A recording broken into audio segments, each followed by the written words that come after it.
Hello my dear lovely students, welcome back to my channel Shubham lecturer, myself Shubham Goswami.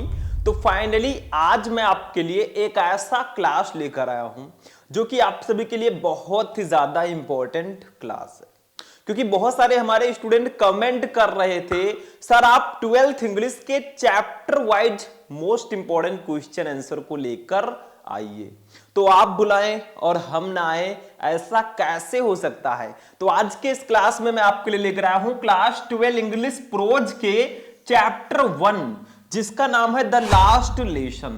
देखो chapter आपका 1 है लेकिन chapter का नाम है द लास्ट लेसन, इसीलिए मैं कहता हूं नाम में भैया कुछ नहीं रखा है।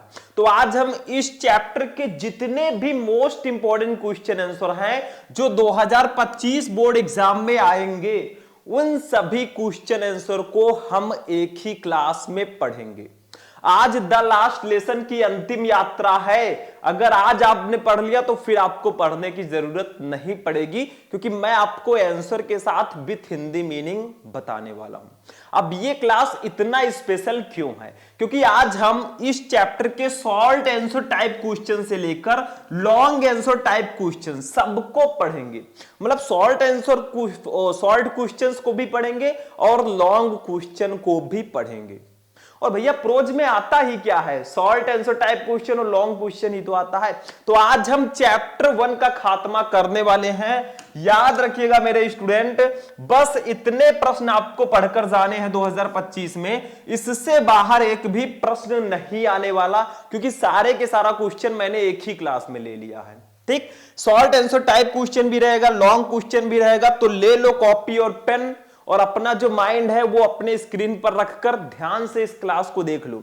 और अगर आप लोग ज्यादा से ज्यादा सपोर्ट करेंगे तो ऐसे ही मैं आपको सारे चैप्टर का क्लासेस दे दूंगा, चैप्टर वाइज पूरा मामला ही मैं खत्म कर दूंगा। तो चलिए स्टार्ट करते हैं द लास्ट लेसन चैप्टर के मोस्ट इंपॉर्टेंट क्वेश्चन आंसर को। तो सबसे पहले हम बात करेंगे मेरे student short answer type question को, क्योंकि सबसे पहले शॉर्ट आंसर टाइप क्वेश्चन ही तो आते हैं। देखो प्रोज से 8 नंबर के शॉर्ट आंसर टाइप क्वेश्चन आएंगे और 7 नंबर के लॉन्ग आंसर टाइप क्वेश्चन आएंगे। तो पहले जितने भी इस चैप्टर के शॉर्ट क्वेश्चंस हैं उसको हम पढ़ लेते हैं, ध्यान से समझिएगा। सबसे फर्स्ट वाला क्वेश्चन हमारा है, ध्यान से देखना। क्वेश्चन है what did M Hamel say about the French language. मैं एक एक वर्ड को ध्यान से समझाऊंगा। व्हाट क्या, डिड एम हेमल ने से कहा अबाउट के बारे में, द फ्रेंच लैंग्वेज फ्रेंच भाषा के। तो एम हेमल ने फ्रेंच भाषा के बारे में क्या कहा। देखो इसमें एम हेमल जी जो है ये फ्रेंच के एक टीचर हैं और इसी में फ्रेंच एक स्टूडेंट भी अभी आपको मिलेगा। ठीक है, ये युद्ध के समय का एक चैप्टर है, आप लोग जब पढ़ेंगे आपको समझ में आ जाएगा। तो एम हेमल ने फ्रेंच भाषा के बारे में क्या कहा। अब देखो स्टूडेंट, उन्होंने कहा क्या, ही कॉल्ड, उन्होंने बताया फ्रेंच को द मोस्ट ब्यूटीफुल लैंग्वेज, सबसे सुंदर भाषा इन द वर्ल्ड, संसार की। उन्होंने फ्रेंच को दुनिया की सबसे खूबसूरत भाषा कहा, क्योंकि फ्रेंच जो है उनकी राष्ट्रभाषा, जैसे हमारी राष्ट्रभाषा हिंदी है, ठीक है, वैसे इनका फ्रेंच होगा। तो ये फ्रेंच को बहुत अच्छा बताएंगे। हमसे कोई पूछे सबसे अच्छी भाषा कौन सी है, भैया हमारी हिंदी सबसे बेटर है, क्योंकि वो हमारी मातृभाषा है। ठीक है, आगे देखो ही सैड, उन्होंने ये भी कहा दैट कि इट वाज द क्लियरेस्ट, ये सबसे स्पष्ट एंड द मोस्ट लॉजिकल, और सबसे तार्किक लैंग्वेज भाषा है। और उन्होंने तारीफों के पुल बांध दिए। उन्होंने ये भी कहा कि यह सबसे स्पष्ट और सबसे तार्किक भाषा थी या है। ठीक है, मतलब उन्होंने अपने जो लैंग्वेज है, जो उसके टीचर थे, उन्होंने अपने जितने हो सकता था उतनी तारीफ की। उन्होंने कहा क्या, फिर से एक बार मैं बता दूं, चलो। What did M Hamel say about the French language, M Hamel ने फ्रेंच भाषा के बारे में क्या कहा, बच्चों को उन्होंने बताया जो स्टूडेंट उनके हैं। He called French the most beautiful language in the world, उन्होंने फ्रेंच को दुनिया की सबसे खूबसूरत भाषा कहा। ठीक है, he said that it was the clearest and the most logical language, उन्होंने ये भी कहा कि ये सबसे स्पष्ट और सबसे तार्किक भाषा है। तो इसको आप लोग फटाफट नोट कीजिए, फिर हम दूसरे क्वेश्चन पर चलेंगे। आप लोग स्मार्ट स्टूडेंट बनिए, जो भी मैं पढ़ाऊं उसको पहले ध्यान से सुनिए, फिर थोड़ा सा वीडियो को पॉज करके आप स्क्रीनशॉट ले लीजिए या नोट कर लीजिए। ठीक है, क्योंकि पढ़ने के साथ साथ आपको लिखना भी जरूरी है। लिखने से आपका माइंड वर्ड को कैप्चर करता है, आपको याद करने में बहुत आसानी रहेगी। चलो दूसरा क्वेश्चन देखते हैं हम लोग। वीडियो को आप लोग ज्यादा से ज्यादा लाइक करना, ताकि ऐसे ही मैं सारे चैप्टर के क्वेश्चन आपको बता सकूं। सिर्फ इंग्लिश में ही नहीं, जितने भी सब्जेक्ट हैं, टेंशन नहीं लेने का जब तक है हम आपको सारी चीजें बताएंगे।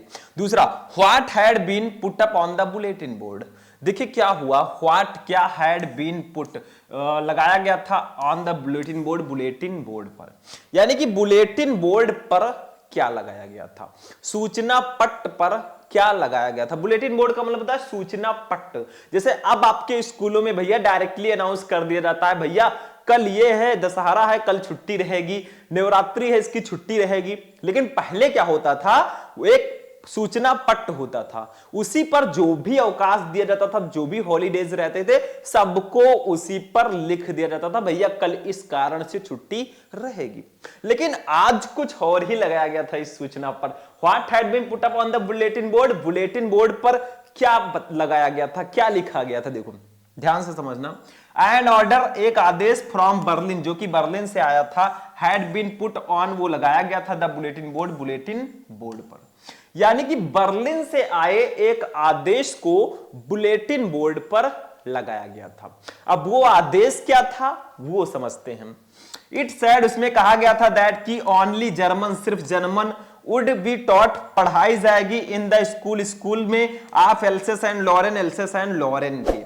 तो उसमें यह बताया गया था कि एल्सेस एंड लॉरेन के स्कूल में अब सिर्फ जर्मन ही पढ़ाई जाएगी, क्योंकि भैया युद्ध का समय है, तो फ्रांस पर जो हमला होता है, तो यहां पे क्या होता है, वो कहा जाता है कि जर्मन ही अब पढ़ाई जाएगी, फ्रेंच नहीं पढ़ाया जाएगा। आगे देखिए, the teaching of French, French की पढ़ाई को हैड टू बी स्टॉप्ड, रोकना पड़ा। तो फ्रेंच की पढ़ाई को रोक दी जाएगी या फ्रेंच की पढ़ाई को रोकना पड़ा, ठीक है। बस यही उस पे लगाया गया था कि एल्सेस एंड लॉरेन के स्कूल में अब सिर्फ जर्मन ही पढ़ाई जाएगी, यहां पे फ्रेंच नहीं पढ़ाया जाएगा। अब चूंकि एम हेमल जी फ्रेंच के टीचर हैं, तो क्या होगा, जब फ्रेंच पढ़ाया नहीं जाएगा तो एम हेमल जी को स्कूल छोड़ के जाना पड़ेगा। जो आया है तो उसको जाना है भाई। चलो एक बार फिर से हर चीज को मैं 2 बार रिवाइज करता चलूंगा, ताकि आपका कॉन्सेप्ट अच्छे से क्लियर हो सके। देखो, What had been put up on the bulletin board, bulletin board पर क्या लगाया गया था।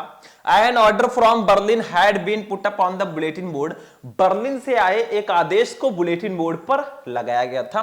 It said that only German would be taught in the schools of Alsace and Lorraine, उसमें बताया गया था कि एल्सेस एंड लॉरेन के स्कूल में अब सिर्फ जर्मन ही पढ़ाई जाएगी। The teaching of French had to be stopped, और फ्रेंच की पढ़ाई को रोकना पड़ा।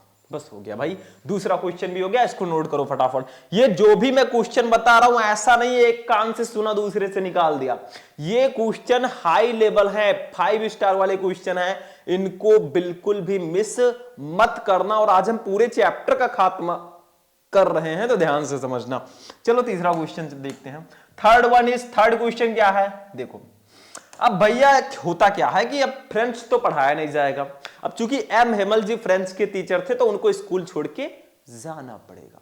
तो आप लोग मान लीजिए हैं, आपके क्लास में कोई टीचर है, बहुत अच्छा पढ़ाता है, आपको बहुत अच्छा लगता है, मान लो किसी कारणवश वो स्कूल छोड़ के जाने लगे या चला जाए, तो आपको कितना दुख होगा।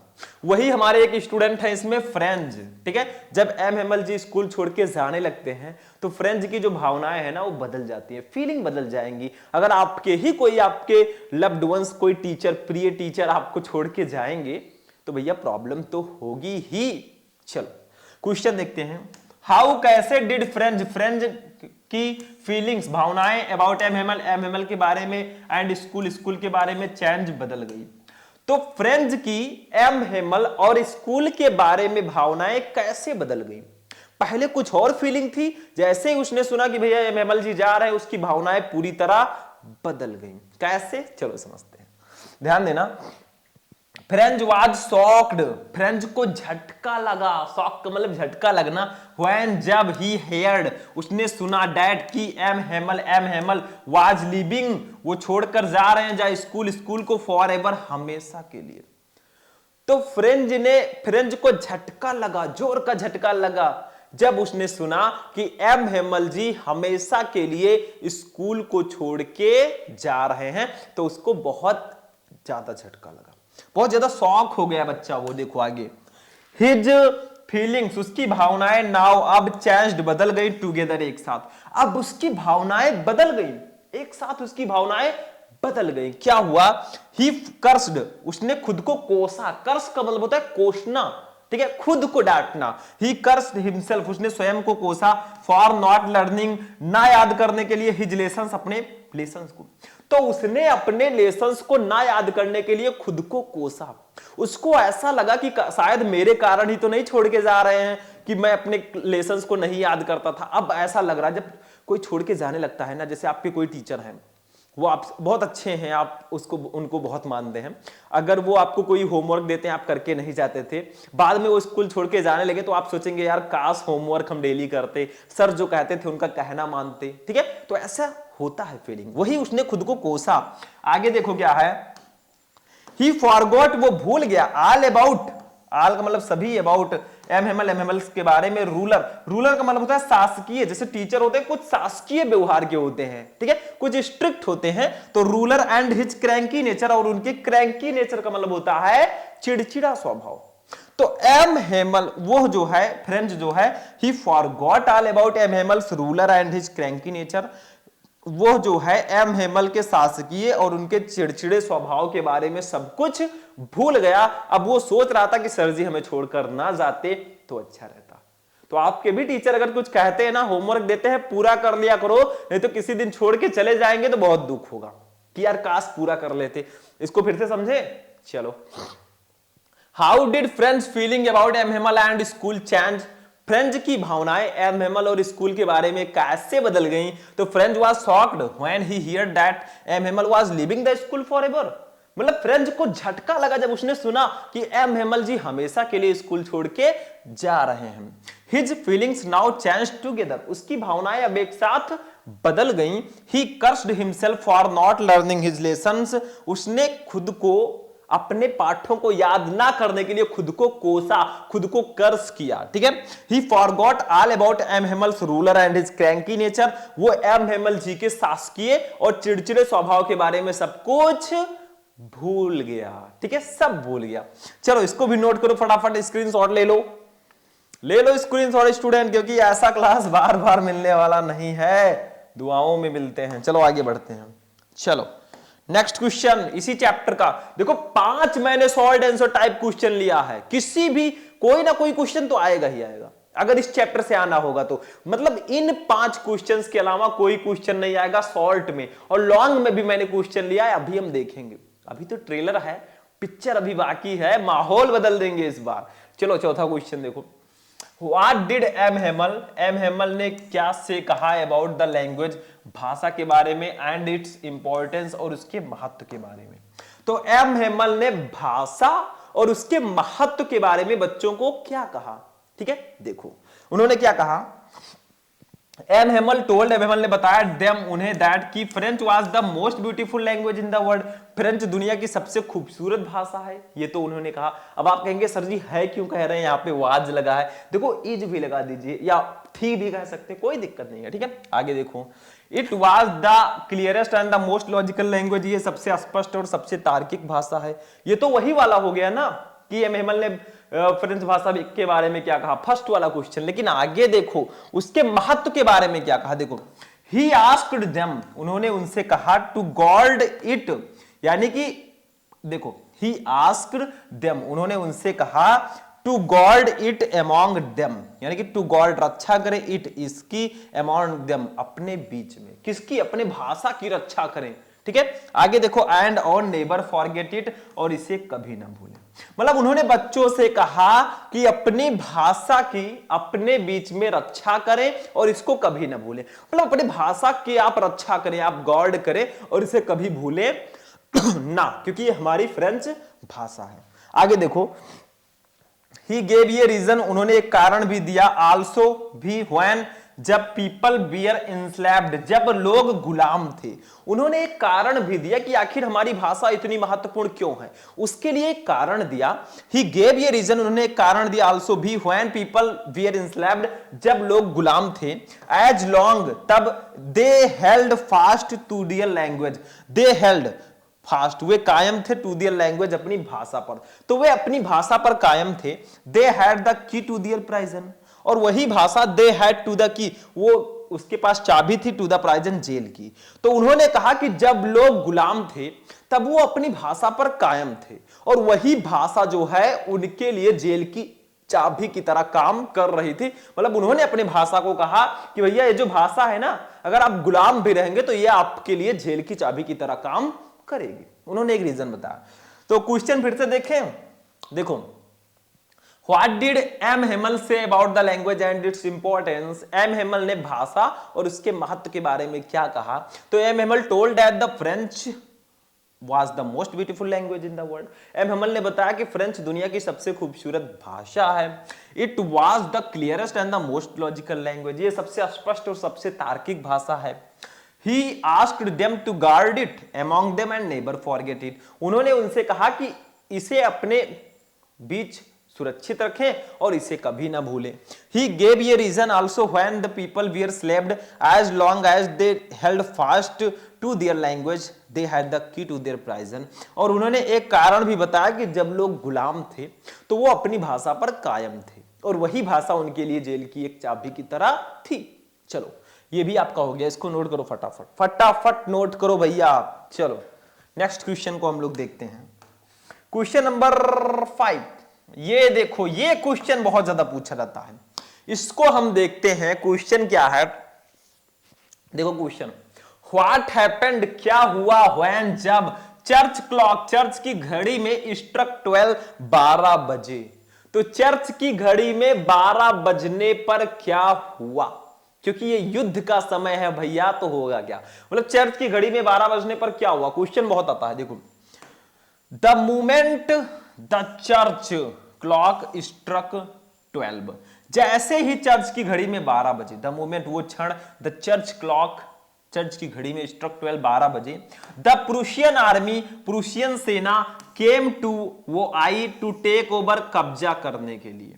ठीक है, तो जैसे ही चर्च की घड़ी में 12 बजे प्रूशियन आर्मी ने कब्जा कर लिया, किस पर, स्कूल पर। ठीक है, एंड और एम हेमल स्टूड अप, वो खड़े हो गए। जब भैया प्रूशियन आर्मी कब्जा करने आई तो एम हेमल जी खड़े हो गए। Wanted to tell something, wanted चाहते थे, टू टेल समथिंग, कुछ कहना, बट लेकिन हिज वॉइस, उनकी जो आवाज है, वाज चोक्ड, वो अटक गई। तो जैसे ही चर्च की घड़ी में 12 बजे प्रूशियन आर्मी ने कब्जा कर दिया। अब M Hamel stood up, M Hemal खड़े हो गए। वांटेड टू टेल समथिंग, वो कुछ कहना चाहते थे, but his voice was choked, लेकिन उनकी आवाज जो है वो अटक गई। ठीक है, वो कुछ बोल नहीं पाए। कभी कभी होता है कि आप चाहकर भी नहीं बोल पाते। आगे देखो, ही गेदर्ड, उन्होंने इकट्ठा किया, हिज स्ट्रेंथ, अपनी ताकत को, एंड और road on the black board, और ब्लैक बोर्ड पर लिख दिया। रोट का मतलब लिखना। एज लार्ज एज, जितना बड़ा हो सकता था, ही कुड, उन्होंने लिखा, वीवे ला फ्रांस, यानी कि वीवे ला फ्रांस। वीवे ला फ्रांस का मतलब फ्रांस अमर रहे, या फ्रांस के लिए जय जयकार उन्होंने किया। इसका मतलब वही होता है जिसे हम लोग कहते हैं भारत अमर रहे, महात्मा गांधी अमर रहे, ऐसे से कहते हैं ना। तो इन्होंने लिखा वीवे ला फ्रांस, इसका मतलब होता है फ्रांस अमर रहे, या फ्रांस के लिए उन्होंने जय जयकार किया। एंड और डिसमिस द स्कूल, और स्कूल को डिसमिस कर दिया। तो समझ में आया, देखो, ही गेदर्ड हिज स्ट्रेंथ, उन्होंने अपने ताकत को इकट्ठा किया, and wrote on the blackboard as large as he could वीवे ला France and dismiss the school, और उन्होंने ब्लैक बोर्ड पर जितना बड़ा हो सकता था उतना बड़ा लिख दिया, वीवे ला फ्रांस, यानी कि फ्रांस अमर रहे, और स्कूल को डिसमिस कर दिया, यानी कि छुट्टी दे दी। तो क्वेश्चन समझ में आया, एक बार मैं फिर से बताऊंगा। देखो, what happened when church clock struck 12, जब चर्च की घड़ी में 12 बजे तो क्या हुआ। The moment the church clock struck 12, the Prussian army came to take over and M Hamel stood up, मतलब जब चर्च की घड़ी में 12 बजते ही प्रूशियन आर्मी ने कब्जा कर लिया और एम हेमल जी खड़े हो गए। वांटेड टू टेल समथिंग, वो कुछ कहना चाहते थे, but his voice was choked, लेकिन उनकी आवाज अटक गई। He gathered his strength and wrote on the blackboard as large as he could, Vive la France and dismissed the school। और उन्होंने अपनी ताकत को जुटाया और ब्लैक बोर्ड पर जितना बड़ा हो सकता था उतना बड़ा उन्होंने लिख दिया, वीवे ला फ्रांस, यानी कि फ्रांस अमर रहे, ये उन्होंने लिखा। हम नहीं बोल रहे हैं हमारा इंडिया अमर है, अमर था, अमर रहेगा। एंड डिसमिस द स्कूल, और स्कूल को डिसमिस कर दिया, छुट्टी कर दी। समझ में आ गया? तो ये थे आपके top 5 most important short answer type questions. 5 question मैंने आपको बता दिए। ये 5 क्वेश्चन वीवीआई है, यानी कि बहुत इंपॉर्टेंट है, इससे बाहर नहीं आने वाला। अब चलते हैं हम लोग भैया अपने लॉन्ग क्वेश्चन पे, क्योंकि हम शॉर्ट और लॉन्ग दोनों देखने वाले हैं, तो चले उसको देखते हैं। लॉन्ग क्वेश्चन की हमारी बारी आ गई है। ये देखो हमारा फर्स्ट वाला लॉन्ग क्वेश्चन। अब देखो स्टूडेंट, लॉन्ग क्वेश्चन की जो हमारा फर्स्ट क्वेश्चन है, देखो लॉन्ग आंसर टाइप क्वेश्चन, इसमें मेरे हिसाब से 2 क्वेश्चन ऐसे हैं जो बहुत ज्यादा इंपॉर्टेंट है। देखो ध्यान से समझना इसको, फर्स्ट वाला क्वेश्चन काफी ज्यादा इंपॉर्टेंट है मेरे हिसाब से। भैया ये 70 वर्ड में लगभग लिखना होता है, तो हमें थोड़ा बड़ा सा लिखना होगा, लेकिन लॉन्ग हो या कुछ भी हो, हमें समझते हुए चलना है। देखो क्वेश्चन क्या है, व्हाई वाज क्यों था इट्स सो डिफिकल्ट, इतना कठिन फॉर द टीचर, अध्यापक के लिए, टू लीव हिज स्कूल, अपने स्कूल को छोड़ना। तो अध्यापक को अपने स्कूल को छोड़ना इतना अधिक कठिन क्यों था? मतलब अध्यापक के लिए अपना स्कूल छोड़ना इतना कठिन क्यों था? कोई भी अध्यापक है, अगर वो 30-40 साल से किसी स्कूल में पढ़ा रहा है भैया, तो उसको अपना स्कूल छोड़ना जो है, छोड़ने में मजा नहीं आएगा। तो वही चीज देखिए, ध्यान से समझिए। एम हेमल वो आज थे एक गुड टीचर, एक अच्छे अध्यापक। एम हेमल जी एक अच्छे अध्यापक थे। ही हैड बीन, वो थे इन दिस स्कूल में फॉर 40 ईयर्स, 40 साल तक। तो वे इस स्कूल में 40 साल से थे, ठीक है? इस स्कूल में वो 40 साल से पढ़ा रहे थे। भैया अगर आप 10 दिन के लिए किसी रिश्तेदार के घर चले जाओ, बाद में भैया बुए का लड़का हो या कोई हो, उसको छोड़कर आने का मन नहीं करता है, ठीक है? करता है कि नहीं? नहीं करता होगा कि यार यहीं रहते तो मजा आ जाता। ये 40 साल तक से थे, तो इनका मन क्यों करेगा अपने स्कूल को छोड़ने के लिए? तो वही चीज है ना। आगे देखो, ही लव्ड, वो प्यार करते थे, हिज गार्डन वेरी मच, अपने बगीचे से बहुत ज्यादा। तो वे अपने बगीचे से बहुत ज्यादा प्यार करते थे। जो उनके स्कूल में, जो उनके क्लास के सामने बगीचा था ना, उससे वो बहुत प्यार करते थे। क्योंकि अगर आप 40 साल तक कहीं रहते हो ना, तो आपको अपने आसपास की जितनी भी चीजें हैं सबसे एक लगाव हो जाएगा, एक संबंध हो जाएगा, सबसे प्यार हो जाएगा। मैं आदमियों की बात नहीं कर रहा हूं, आदमियों तो से तो होगा ही, लेकिन जो चीजें हैं, जो वहां पे वस्तुएं हैं, उनसे भी प्यार हो जाएगा। 40 साल कम समय नहीं होता। कोई कोई तो 40 साल में भैया टाटा बाय बाय कर देता है। आगे देखो, इट वाज, ये बगीचा जो था, इट वाज, ये था, आउटसाइड, बाहर, द विंडो, खिड़की के, एंड, और, हिज क्लास, उनका जो क्लास था, वाज, था, इन फ्रंट ऑफ हिम, उसके सामने। तो जो बगीचा था ना, वो खिड़की के बाहर था, और जो इनका क्लास था वो उसके सामने था, ठीक है? एंड देखो, द सेम डेस्क, वही सेम डेस्क, एंड बेंचेज, और बेंचेज वियर दियर, वहां पर थे, इन द क्लासरूम में। तो वही सेम बेंच और डेस्क क्लासरूम में थे। आगे देखो, ओनली, सिर्फ, they had been worn smooth, यानी कि उसको घिसकर चिकना कर दिया था। वार्न का मतलब घिसकर, चिकना, स्मूथ का मतलब चिकना, सिर्फ उसको घिसकर चिकना कर दिया था। मतलब सेम बेंचेज और डेस्क उस क्लास में थे, बस उसको घिसकर थोड़ा सा चिकना कर दिया गया था। ही हैड प्लांटेड, उन्होंने लगाया था, द होप वाइन हिमसेल्फ, स्वयं, उन्होंने स्वयं एक होप वाइन भी लगाया था। जैसे हम पेड़ पौधे लगाते हैं ना, वैसे होप वाइन भी होता है, उसको लगाया था उन्होंने। एवरीथिंग, हर एक चीज से, अराउंड हिम, उसके चारों ओर, हैड, ये बेरी, उनके साथ था, एक वेरी लॉन्ग, एक बहुत ही लंबा, एंड क्लोज एसोसिएशन, और घनिष्ठ संबंध। क्लोज एसोसिएशन का मतलब आप लोग समझ सकते हैं, घनिष्ठ संबंध आप कह सकते हैं, ठीक है, या करीबी रिश्ता, विथ हिम, उसके साथ। तो एवरीथिंग अराउंड हिम हैड ये very long and close association with him.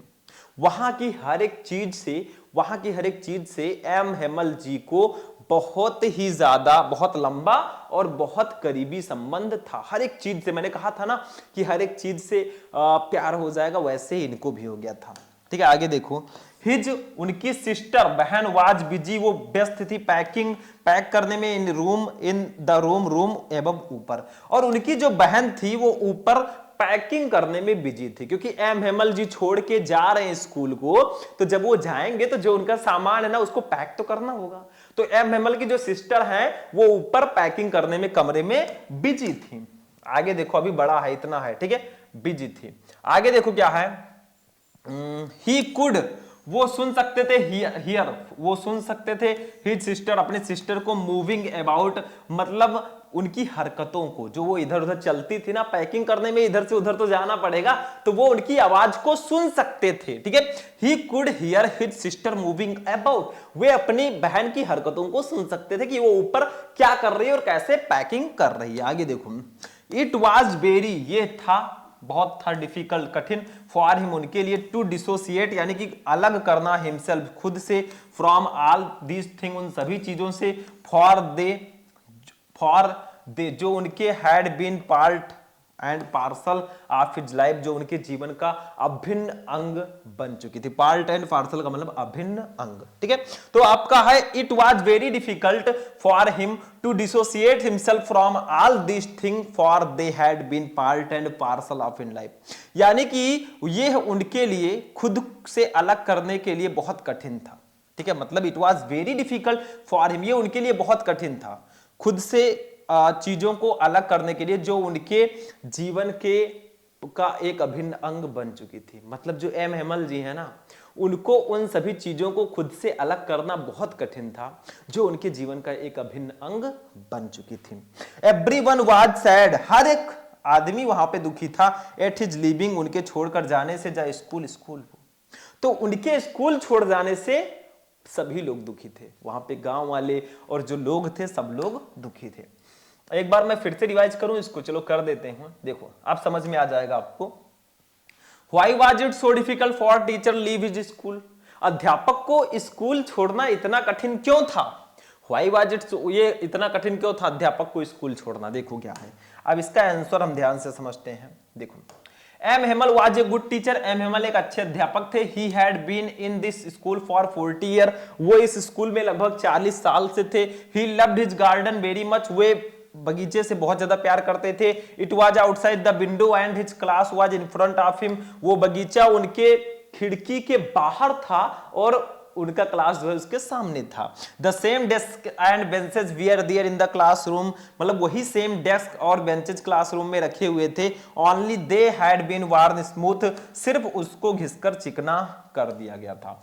He had planted the hope vine himself, उन्होंने खुद होप वाइन भी लगाया था। आगे देखो ध्यान से, hop vine himself, everything around him had a very long as close association with him, वहां की हर एक चीज से उनका एक बहुत ही लंबा और करीबी संबंध था, हर एक चीज से। His sister was busy packing in the room above, उनकी जो बहन है वो ऊपर कमरे में पैकिंग करने में बिजी थी। He could hear his sister moving about, वे अपने बहन की इधर उधर जाने की आवाजें सुन सकता था। It was very difficult for him to dissociate himself from all these thing, for they had been part and parcel and life, M Hamel ji को उन सभी चीजों को खुद से अलग करना बहुत कठिन था, जो उनके जीवन का अभिन्न अंग बन चुकी थी। आगे देखो, everyone was sad at his leaving the school, और उनके स्कूल छोड़ जाने से सभी लोग बहुत ज्यादा दुखी थे, ठीक है। तो इसको आप लोग फटाफट नोट करेंगे, फिर हम आगे बढ़ेंगे। नोट ऐसे नहीं करना है, मैं बता देता हूं आपको। देखो, पहले आप इतना नोट करो, मैं साइड में हूं, ठीक है, नोट कर लो फटाफट, ठीक है। अब आप लोग इधर ये नोट करो, ठीक, इतना नोट कर लो, इसी स्क्रीनशॉट लेना ना, फिर आप लोग मिला लेना।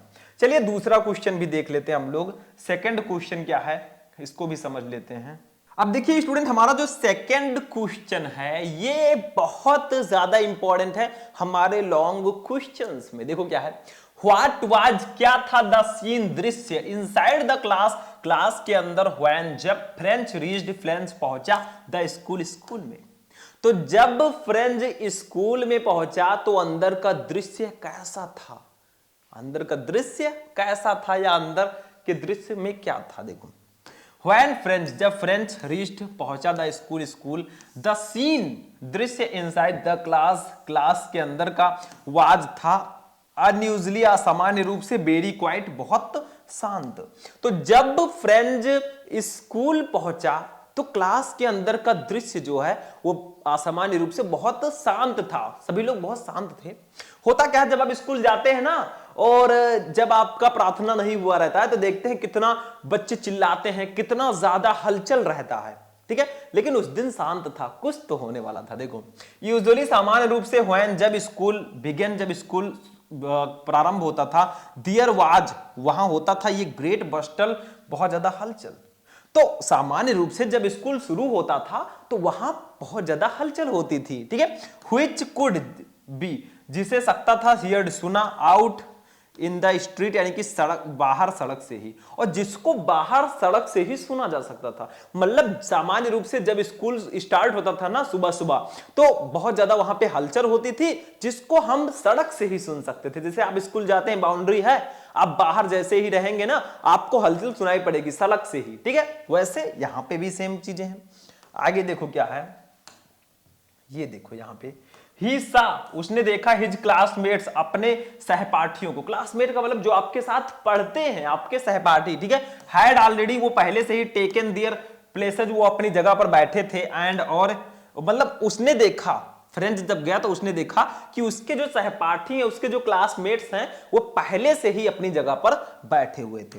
एंड हिज टीचर, और उसके अध्यापक एम एमल वाज वॉकिंग, वो चल रहे थे अप एंड डाउन, इधर उधर, विथ हिज के साथ, टेरिबल, टेरिबल का मतलब होता है भयानक, ठीक है। आयरन रूलर के साथ, लोहे के रूलर के साथ, अंडर हिज आर्म, अपनी भुजाओं में ऐसे रखे हुए, जैसे मैंने इसको रखा है ना, कुछ टीचर ऐसे चलते नहीं है, ये, ठीक है।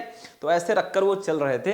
तो उसने क्या देखा, देखो मैंने कहा था कि उसने अपने सहपाठियों को अपने जगह पर पहले ही बैठे हुए देखा, और उसके जो टीचर हैं एम हेमल, वे जो है अपनी भुजाओं में भयानक आयरन, लोहे के एक रूलर को लेकर वो इधर उधर घूम रहे थे, ठीक है। आगे देखो, कुछ कुछ सरजी होते हैं ना, कुछ डंडा वंडा लेकर घूमते हैं। आगे देखो, French had to open the door, French को दरवाजा खोलना पड़ा, एंड और go to in before everybody, और सबके सामने अंदर जाना पड़ा। तो फ्रेंच को दरवाजा खोलना पड़ा, क्योंकि स्कूल आए हुए हैं तो दरवाजा खोलकर क्लास में तो जाना ही पड़ेगा। तो फ्रेंच को दरवाजा खोलना पड़ा और सबके सामने अंदर जाना पड़ा। He was very blushed, वो बहुत शर्मिंदा था, एंड फ्राइटेंड, और बहुत डरा हुआ था। वो बहुत शर्मिंदा और बहुत ज्यादा डरा हुआ था कि अभी सर जी बोलेंगे, इतना टाइम क्यों लग गया, इतना देर क्यों हो गया, ठीक है। आगे देखो, ध्यान से समझो। बट व्हेन, लेकिन जब एम हेमल शाही मेमल ने उसे देखा, ही सैड वेरी काइंडली, उन्होंने बहुत दयालुता के साथ कहा, go to your place quickly, जल्दी अपने जगह पर बैठ जाओ, लिटिल फ्रेंच, छोटे फ्रेंच। लेकिन इसका उल्टा हुआ, वो फ्रेंच सोच रहा था कि सर जी अभी डांटेंगे और लोहे का ये जो आयरन रूलर लेकर घूम रहे, कहीं इसी से ना एक दो दे दे हमें, लेकिन उसका उल्टा हो गया। लेकिन जब एम हेमल ने उसे देखा, उन्होंने बहुत दयालुता के साथ कहा, छोटे फ्रेंच अपनी जगह पर बैठ जाओ, ठीक है। तो होता क्या है, we were beginning without you, उन्होंने कहा बी बियर बिगिनिंग, हम शुरू कर रहे थे, विदाउट यू, तुम्हारे बिना ही। तो उन्होंने कहा हम तुम्हारे बिना ही शुरू करने वाले थे या कर रहे थे। French jumped over French the bench, French bench पर कूद गया, एंड सैट डाउन, और बैठ गया, एट हिज डेस्क, अपने डेस्क पर। तो फ्रेंच भी बेंच पर कूदा और अपने डेस्क पर बैठ गया, ठीक है। लेकिन हुआ क्या, फ्रेंच ने कुछ देखा। देखो थोड़ा बड़ा लिखना होगा क्योंकि ये लॉन्ग आंसर टाइप क्वेश्चन है। देखो अब देखो, ये यहां तक है, इसको मैं एडजस्ट कर देता हूं। देखो, व्हेन ही सैट डाउन, जब वो बैठा, ही नोटिस्ड, उसने नोटिस किया, दैट की हिज टीचर, उसके टीचर हैड पुट ऑन, वो पहने हुए हैं, हिज ब्यूटीफुल क्लोथ, अपने सुंदर कपड़े को। तो जब वो अपने बेंच पर बैठा तो उसने एक चीज नोटिस किया कि आज जो हमारे सर जी हैं वो अपने सबसे ब्यूटीफुल, सबसे सुंदर कपड़े को पहने हुए हैं, जो वो कभी कभी किसी फंक्शन पर ही पहनते थे, लेकिन आज कुछ स्पेशल था। बिसाइड्स, इसके अतिरिक्त, द होल स्कूल, पूरा स्कूल, सीम्ड, वो प्रतीत होता था, वेरी स्ट्रैंड, बहुत अजीब, एंड सोलेमन, और बहुत ज्यादा गंभीर। और इसके अलावा पूरा स्कूल बहुत ज्यादा अजीब और गंभीर प्रतीत हुआ उसको, ठीक है, कि आखिर आज हो क्या गया है। वन थिंग, एक चीज सरप्राइज्ड, आश्चर्य किया, फ्रेंच वेरी मच, फ्रेंच को बहुत ज्यादा। और एक बात ने फ्रेंच को बहुत ज्यादा आश्चर्य कर दिया, बहुत ज्यादा सरप्राइज कर दिया। क्या? ही सा उसने देखा ऑन द बैक बेंचेस यानी कि पीछे वाली बेंच पर ऑफ द क्लास के देयर वियर पीपल वहां लोग आप विलेज गांव के लोग बैठे हुए हैं हु बियर सिटिंग जो बैठे हुए लाइक देमसेल्फ उसकी तरह। और एक बात ने एक चीज ने फ्रेंच को बहुत ज्यादा सरप्राइज कर दिया जब उसने देखा कि क्लास के पीछे वाले बेंचेज पर गांव के कुछ लोग उसी की तरह बैठे हुए हैं। तो भैया गांव के लोग क्यों आएंगे, कुछ तो खास है। हमारे एमएमएल जी छोड़ के जाने वाले थे स्कूल को, इसीलिए गांव के लोग उनको धन्यवाद देने आए थे 40 साल की सेवा के लिए। चलो एक बार फिर से हम देखते हैं, ये हमारा हो गया है। ये देखो क्वेश्चन था what was the scene inside the class when French reached the school. मतलब जब फ्रेंच स्कूल पहुंचा तो क्लास के अंदर का दृश्य कैसा था। तो when French reached the school the scene inside the class was unusually very quite.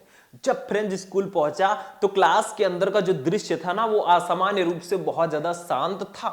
Usually when school began there was a great bustle. सामान्य रूप से जब स्कूल स्टार्ट होता था वहां बहुत ज्यादा हलचल होती थी। Which could be heard out in the street, जिसको बाहर सड़क से ही सुना जा सकता था। He saw his classmates had already taken their places. उसने देखा कि उसके जो सहपाठी हैं उन्होंने पहले से ही अपने जगह पर बैठे हुए हैं। And his teacher M Hamel was walking up and down with his terrible iron ruler under his arm. और उसने देखा कि एम हेमल जी जो हैं वे अपने भुजाओं में लोहे के आयरन रूलर को लेकर इधर उधर घूम रहे हैं। ठीक है। French has to open the door and go to in before everybody. French को दरवाजा खोलना पड़ा और सबके सामने अंदर जाना पड़ा। He was very blushed and frightened. वो बहुत ज्यादा शर्मिंदा और डरा हुआ था। But when MML saw him, लेकिन जब एमएमएल ने उसको देखा, he said very kindly, उन्होंने बहुत दयालुता के साथ कहा, go to your place quickly little friends, छोटे फ्रेंच जल्दी अपने जगह पर जाओ। We were beginning without you, हम तुम्हारे बिना ही शुरू करने वाले थे। आगे देखते हैं, हम तुम्हारे बिना ही शुरू करने वाले थे। अब देखो देखो French jumped over the bench and set at his desk. French bench पर कूद गया और अपने डेस्क पर बैठ गया। When he sat down he noticed that his teacher had put on his beautiful clothes. और जब वो बैठा उसने नोटिस किया कि उसके जो टीचर एम हेमल हैं वो अपने सबसे ब्यूटीफुल कपड़े को पहने हुए हैं। Besides it the whole school seemed very strange and solemn. और इसके अतिरिक्त पूरा जो स्कूल है वो बहुत ज्यादा अजीब और बहुत ज्यादा गंभीर दिख रहा था, प्रतीत हो रहा था। One thing surprised French very much. एक चीज ने फ्रेंच को बहुत ज्यादा आश्चर्य किया। He saw on the back benches of the class. उसने देखा कि क्लास के पीछे वाले बेंचेज पर there were people of village who were sitting like themselves. वहां गांव के लोग बैठे हुए हैं और उनकी तरह वहां पे गांव के लोग हैं और उसी की तरह बैठे हुए हैं जैसे स्टूडेंट बैठते हैं। देखो गांव के लोग जो हैं वो फ्रेंच के जाने पर उनको धन्यवाद देने आए थे। भैया आपका बहुत बहुत धन्यवाद, आपने 40 साल तक इस स्कूल में हमारे बच्चों को शिक्षित किया। बस ठीक है, तो बस हमारा यहीं पे आज का क्लास फिनिश होगा। हमने 2 शॉर्ट 1 लॉन्ग मिलाकर 12th इंग्लिश के जितने भी मोस्ट इंपॉर्टेंट क्वेश्चन थे, शॉर्ट आंसर टाइप क्वेश्चन भी हमने देखा और लॉन्ग क्वेश्चन भी देखा। भैया इससे बाहर कुछ आने वाला नहीं है। तो शॉर्ट से लॉन्ग तक हमने आज द लास्ट लेसन चैप्टर के क्वेश्चंस को पढ़ लिया। तो हमारा फर्स्ट चैप्टर का खात्मा हो चुका है। अभी तो आगाज है तेरा, बहुत कुछ सीखना है, अभी तो बहुत कुछ बाकी है, ये तो बस शुरुआत है। तो आज का वीडियो कैसा लगा, वीडियो को लाइक कर देना, चैनल पर नए चैनल को सब्सक्राइब कर लेना। मिलेंगे नए अंदाज में एक नए क्लास के साथ। कमेंट में बताना कैसा आपको क्लास चाहिए। तो चलिए फिर मिलते हैं नेक्स्ट वीडियो में नेक्स्ट टॉपिक के साथ। तब तक के लिए जय हिंद।